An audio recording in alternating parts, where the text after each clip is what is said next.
начинается с рассвета. Здравствуй, здравствуй, необъятная страна.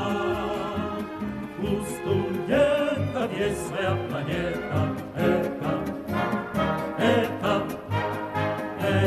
целина.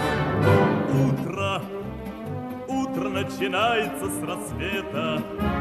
Здравствуй, здравствуй, необъятная страна. У студентов есть своя планета. Это целина. Солнышко летит на самолете, и стучат по рельсам поезда. Руки наши тянутся к работе и мелькают в окнах города.